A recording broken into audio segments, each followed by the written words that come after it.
الحمدللہ والصلاة والسلام علی رسول اللہ بسم اللہ الرحمن الرحیم السلام علیکم ورحمۃ اللہ وبرکاتہ۔ یقیناً تمام سننے والے دیکھنے والے خیر و عافیت سے ہوں گے۔ اللہ عز و جل آپ سب کو دنیا اور آخرت کی کامیابی عطا فرمائے۔ حدیث کا مفہوم مبارک حضرت عثمان غنی رضی اللہ عنہ راوی ہیں کہ رسول اللہ صلی اللہ علیہ وسلم نے فرمایا، جس آدمی نے عشاء کی نماز جماعت سے پڑھ لی تو گویا اس نے نصف رات کھڑے ہو کر نماز پڑھی، اور جس آدمی نے صبح کی نماز جماعت سے پڑھ لی تو گویا اس نے تمام رات کھڑے ہو کر نماز پڑھی۔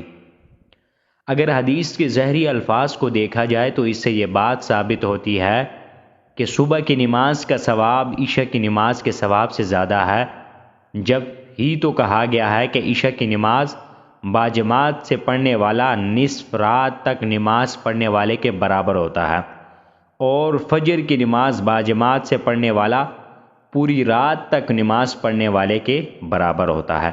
یا پھر اس کا مطلب یہ ہوگا، جس آدمی نے عشاء کی نماز جماعت سے پڑھی تو اسے آدھی رات تک نماز پڑھنے کا ثواب ملا، پھر فجر کی نماز بھی جماعت سے ادا کر لی تو بقیہ نصف رات تک ثواب مل گیا۔ اس طرح دونوں نمازوں کے پڑھنے سے پوری رات تک عبادت کرنے والے کے ثواب کا وہ حقدار ہو گیا۔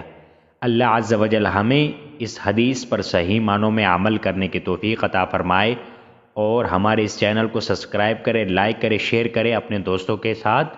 اللہ عز و جل آپ کو جزائے خیر عطا فرمائے۔